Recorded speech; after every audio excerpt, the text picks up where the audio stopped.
We're here at Brady's Bodyworks. Brady's Bodyworks is in the southern suburbs of Brisbane, and Mark is going to share with us today the changes that have taken place in his business over the last 18 months to 2 years in relation to lean management processes. We'll be interviewing Mark and a couple of his key men, taking a look around the business, and also discussing the likes of productivity planning, workflow scheduling, and key performance indicators. I can hear Mark about to join us. He's coming down from his upstairs office. Hi Mark. Welcome back to Brady's. Thank you very much. Well, today, thanks very much for your time.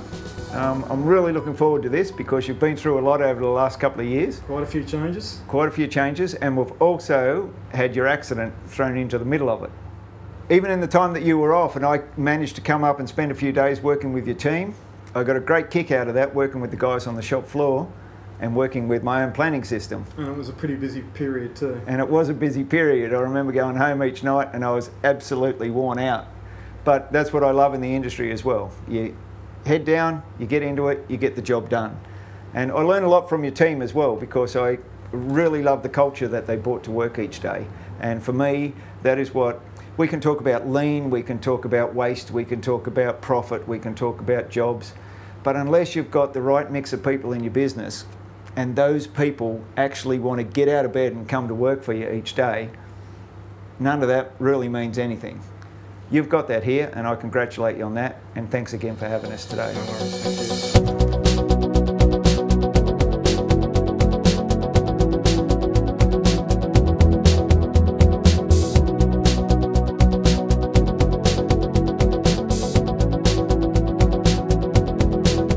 Hi, I'm Mark Brady, Director at Brady's Bodyworks. I'm a second generation panel beater, body repair owner. I've been involved in the industry for just over 27 years, but I've been coming here to this business since I was about 3-4 years of age. At the moment, I employ 27 staff, and on average we do between 40 to 50 vehicles a week. I'm involved in the industry as a whole in training, and from the MTAQ point of view, I'm the current body repair chairman at MTAQ. I'm involved with ICAR, where I'm chairman at the moment, and I also sit on the board at MIT Training. I first met Gavin McGay probably 15-16 years ago when he was with AutoQuote Australia, and have known him and used the products that he's used in his companies for the last 7 to 8 years. Was heavily involved in the implementation of his electronic planning system and scheduling program, and it has been a key part of my business.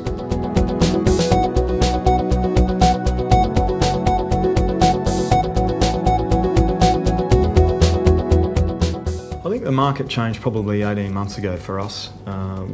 What's happening out in the market and the field with work providers. We had to have a look at our business, look at our efficiencies and inefficiencies. I think the target market and customers' expectations have changed dramatically, so we've had to look at our internal processes as well to change that.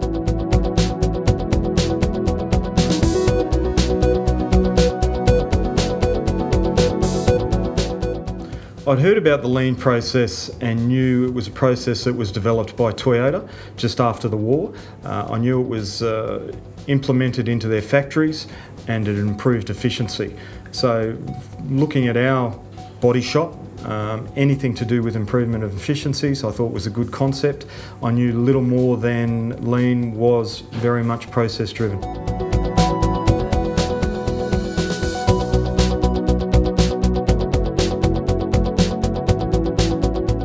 Started 18 months ago.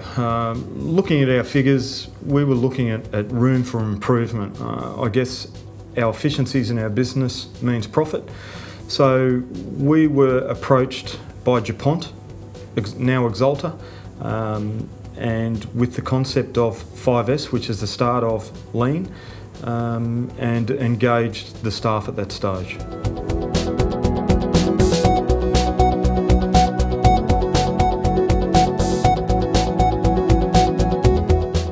Initially, it was a very foreign concept. The guys didn't understand it in total. I guess I can look at it as a change in a paint system from acrylic to 2-pack. It was very conceptual from there. They didn't understand the processes, so sitting down having toolbox meetings with the guys was very important, but it was more so important that I had my management team on side, so explaining the process to them. And I think the start of 5S, understanding that it was a sorting process, cleaning, and then going through those different steps made it a lot easier.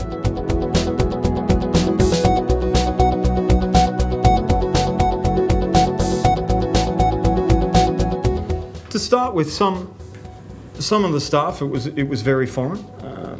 We did have some casualties. I thought I would have more trouble with my older crew than the younger Y gen, because the older guys are set in their ways and don't tell me how to do it. This is how we've been doing it for 20 years. So very foreign. But once they started to see that it made their life easier and it made the environment cleaner and easier to work in, I think I won over a lot of people.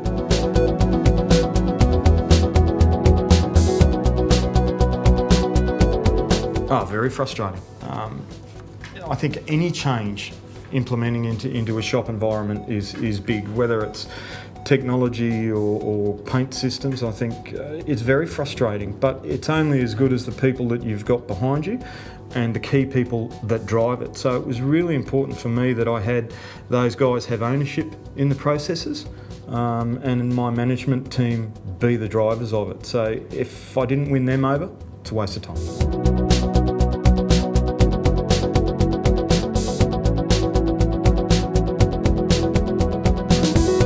The most difficult part of the journey, implementing the change. I think getting my idea, the whole broad concept, as I see it totally, through to the staff. Because we're doing it in segments, they only see the short little bursts, I think. So the hardest part was getting them to understand the whole concept.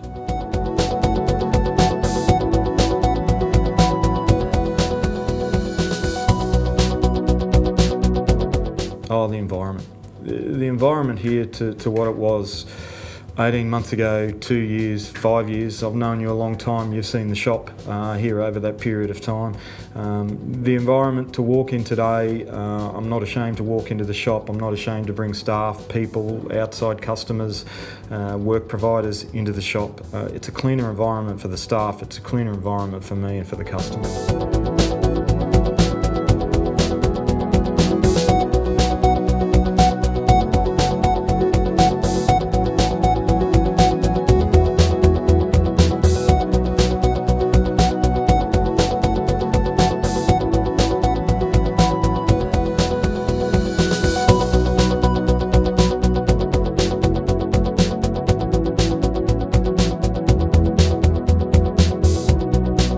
Definitely, it's part of the culture change, yeah, for sure.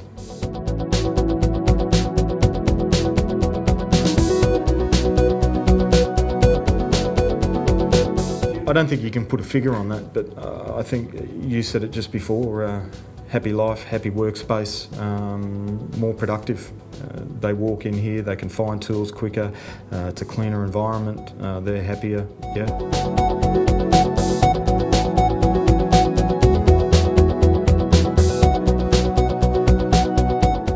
Probably about halfway through, but in saying that, I think Lean 5S is ongoing. Part of the 5S is sustain. You have to sustain it. So I don't think you can ever say that you're just started or you're halfway through or that you're at the end of it. I don't think Lean itself stops. I think continual improvement is ongoing.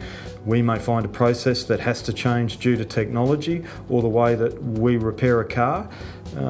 So it will always change, but from my workshop point of view, I'm probably about halfway through where I want to be.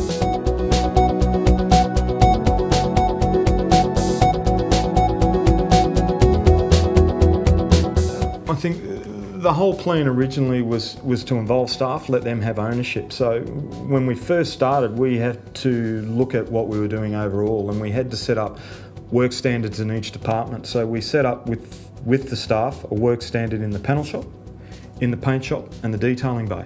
and it was basically putting up a piece of paper up on a wall and throwing ideas, and everyone had input into that. So we came up with a work standard in each of those areas. I think once we started that process and they knew what we wanted as a bare minimum, particularly in the panel shop we had paint shop involvement, and vice versa in the paint shop we had panel shop involvement. So we had drivers in each department which affected the outcomes of the other department. So that was vitally important. And in the implementation of those processes, I think it's just filtered through. I think the painters have stood up and looked at what's happening in the panel shop and looked in the environment. They've taken it on board. They've had valid input into some of the processes. But I think our biggest challenge is when we get to the paint shop, because we've got a technology change there. We're looking at water base, we're looking at floor structure, we're looking at a whole range of things. But my point of view is when the car first arrives here is we need to deal with the car when it first gets here. So that's parts, that's stripped down and then repairing. So it was silly for me to look at the paint shop to start with.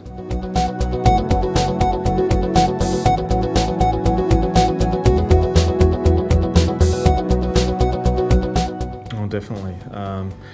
We undertook a process here 5, 6, 7 years ago in scheduling of work. I think from my point of view as growing up in the business and working through the business as a panel beater and then coming up through management, understanding how work flows through your shop is vitally important. Then I think on top of that you need to understand the costs associated with it. So implementing Planning Plus was vital for our ongoing efficiency and productivity throughout the business. Visually we can look at it and schedule our work, number one, which is very important. We know how many hours a day that we can sell in the panel shop and in the paint shop. And then we can measure what they're producing against that. So it's just like a basic labour budget sale. We need to know what your tradesmen and your apprentices are producing, what you're paying them, what they're producing, and therefore profitability back into your shop. Lean has helped that dramatically. Processes help with efficiency. Strip down processes, where we put our parts, the amount of time that a guy is off a job, running around looking for parts or looking for equipment, I think vitally improves the efficiency and therefore productivity in the shop.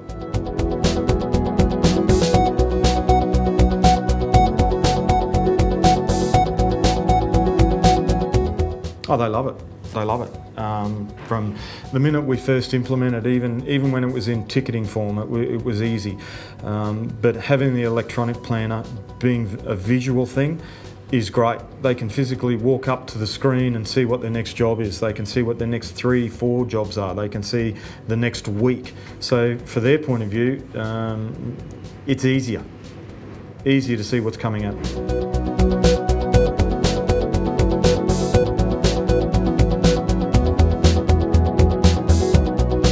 Oh, it's been great.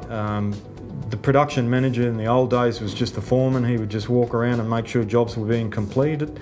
Now he's got a time frame. He knows each person, each task when it has to be completed. He knows how that affects the next task. So if the paint shop isn't performing and that job's not completed in the time frame, it's going to affect the fit up of the job and therefore the customer and when the car's going to go. So visually standing there looking at that board, it's perfect.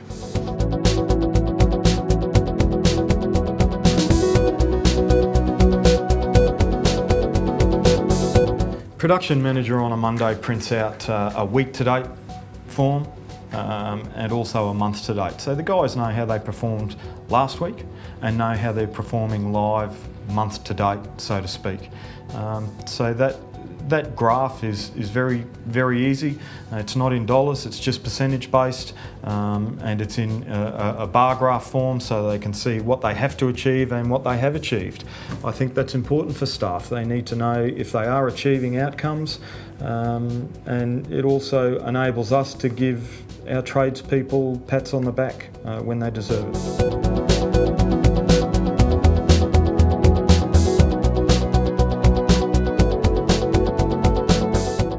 KPIs are vital. You can make a KPI out of anything you want, but when you've got a structure in place and you're measuring KPIs, you can see holes, you can see problems live. I think the biggest problem that we have in our industry is we look at a profit and loss, but a profit and loss is history, it's gone. By the time you look at a P&L, the month is gone. When you're looking at KPIs, you can look at something live. So if you've got an issue with paint materials, for instance, or liquid paint, or labour, you can see that problem straight away. You know what's happening and you can fix it straight away.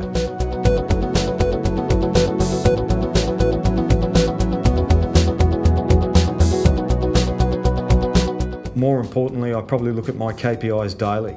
The P&L is a form or an accountant's overview on how the business has run for the month that isn't live. So I think it's more important that managers, owners are looking at their business day to day on how it's performing day to day, because you need to be able to adapt and change when problems arise. Can't change a P&L at the end of the month. You can change a KPI daily on outcomes.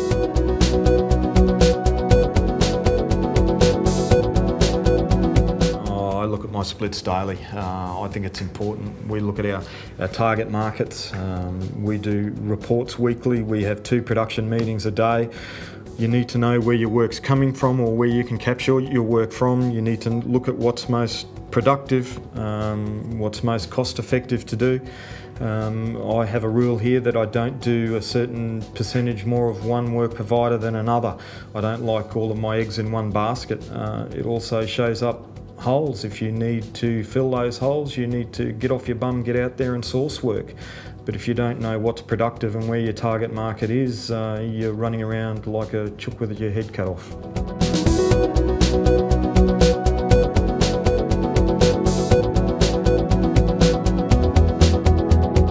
I think the days of probably having 5 or 6 signs on the front of the building are gone. I think we're seeing a market that is slowing. I think with what work providers are doing out there at the moment, it is affecting the day-to-day running of mum and dad businesses. I think those days unfortunately are numbered or going to be definitely harder.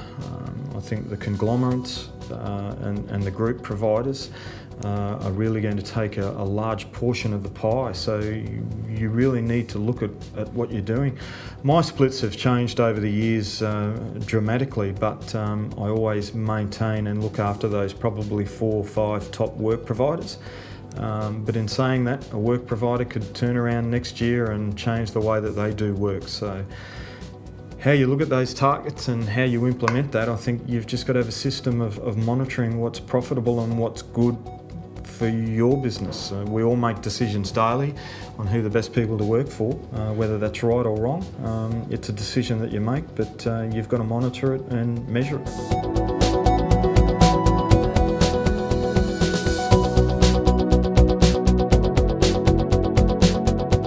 I think the biggest measure that we look at today is like a labour budget sale off our planning system. Basically what you're paying someone and what they're returning, I think, is vitally important. I think the other biggest thing today in today's market is cycle times. I think cycle times are vitally important. From a business point of view, it's key to me, because cycle time means that I can invoice a job quicker and get paid quicker. Cash flow today is vitally important. So the quicker I can get a car out, the quicker I can invoice it, the quicker I can get paid. So Lean has a big part to play in that, and we've seen with the implementation of Lean that our cycle time has improved.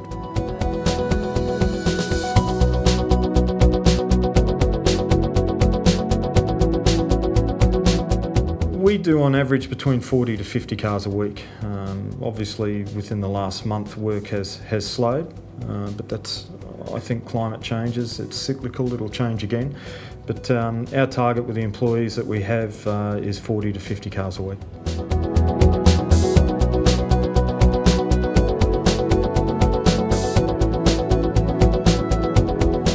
I think fixed pricing can be good if you've got volume.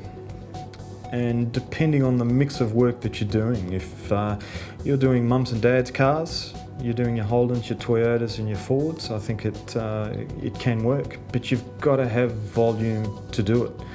If we have what we have at the moment, a massive glut in workload, it will throw that out dramatically.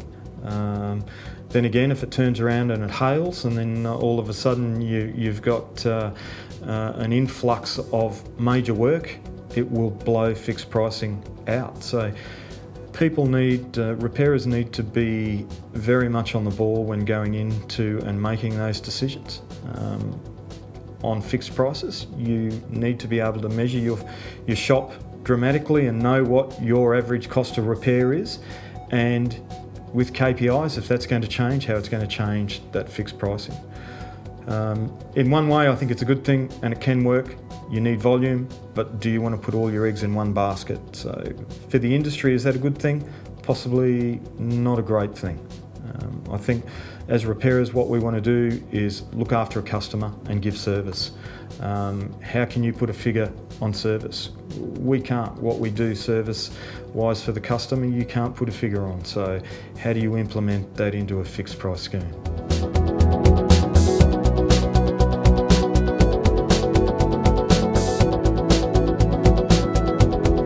I started a disability business, so fitting of disability aids to motor vehicles, so wheelchair access to cars.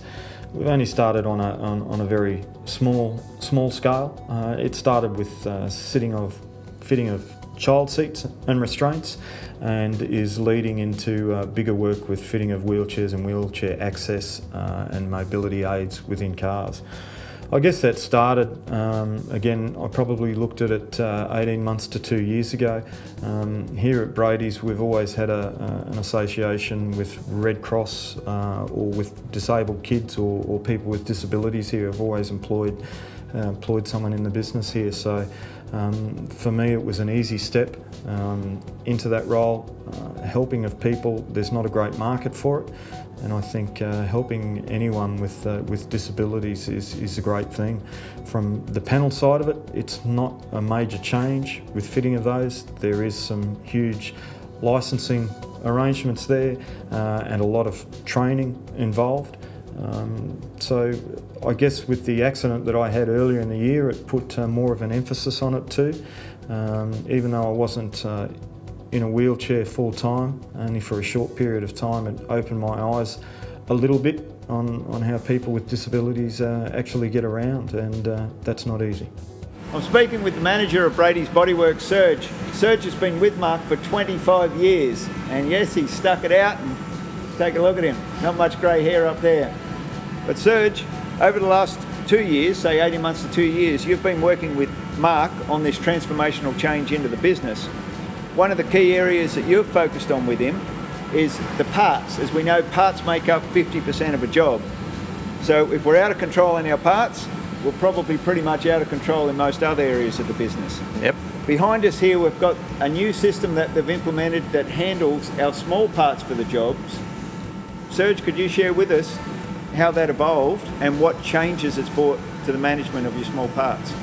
Well, the problems we found right at the start is we found we were losing track of our credited parts and parts that had to go back. So we had a lot of money outstanding, and it was falling behind, and there was too much of a mess in the back here because it wasn't set up in a system. And the parts that we found a lot of stuff that was backdating to almost the start of the year. So with putting this process in, we are now able to track the parts. We know what car has parts in those boxes, and in the tubs they're all marked with the colour tags as they are on the racks. And then once the bin is empty, the bin's turned over. If there is a bin there with a date that the car is gone and there's still parts in there, we know that they've got to go for a credit. So that's how we keep track of the parts. And that has saved us a lot of money in finding those credited parts to get them back. And the thing that's improved that also is our blueprinting at the start. Because we mirror match our parts, we know what we need. We fix the problems right at the start, but that also enables the fact if we don't need those parts, we know that they can go back straight away if we've already received them. So that happens before the job is actually completed. And once the job's completed, it also helps with the invoicing because we know everything is up to date. It's interesting that you spoke about mirror matching the parts and the importance of mirror matching those parts. I still speak with some repairers that just quite bluntly say to me, look, we don't have the time to mirror match our parts. What would you say in response to that? I would say that you have to, because it does minimise the amount of problems that you have at the end. And one of the biggest problems we found is that the car you tend to roll the job over into another day or another day. If you find that there are parts there that are damaged that you don't find until the end of the job, we tend to find them at the start when we mirror match and strip the job down and do the blueprinting. So this whole blueprinting process from start to finish reduces your cycle time, identifies your parts, identifies your supplementary labour, assist in the processing of your credits, assist in cash flow, assist in invoicing. Yep, the whole job, right to the end. Everything in together. But not only that, we look at the cleanliness of the business. And we look at, I've been watching the guys here today, they finish their job, they get the mop out, not the broom, and they mop their bay down, and then they're ready for their next job. So, from a team's perspective, what's been the buy-in from the team? The buy-in from the team is they can see the benefits, and it did take a little bit of time at the start. It's like anything, when you try something new, they've got to see the benefits, and something like this does take a bit of time to get them to see that. And once they do see that, they actually start to do it on their own without even being asked. And the perfect example is mopping the floors. They don't even realise they do it now, they just do it as habit. And I know from all of this part in here with all the parts and the bins that we've got here, they know they come straight over, it's got a job number on there, date the job's out, they know where their parts are, they know they can go and get them, and it minimises the search time for the parts as well, whereas before we didn't have this system, there's all that time lost in trying to find the parts and getting our storeman to try and locate them, and then there's parts left over they didn't even know they had. Yeah. So it's a huge change. More changes to come with the transformation of the paint shop. Are you up for that? Oh, absolutely. Yeah. Absolutely. Grab with both hands and we're going. We're on the move now and we're going to keep going until we're done. So here you see I'm working with the manager that's been in the industry for 25 years here at Brady's, and Serge is more than up for the challenge because they can see the benefits of looking inside your business and identifying what needs to take place. How can we change what we do to give us a better result? The work providers are changing what they do. You don't change, you won't be in business. If you can't cycle 1 or 2 or 3 more extra jobs at your average repair cost, you will not be in business. Brady's has recognised that, they've risen to the occasion, and they're seeing the results from it. They've got a great team of people here. The culture in this business is very, very, very, very good. Serge, thanks for your time today, and good luck for the future. Yeah, thanks, Gavin.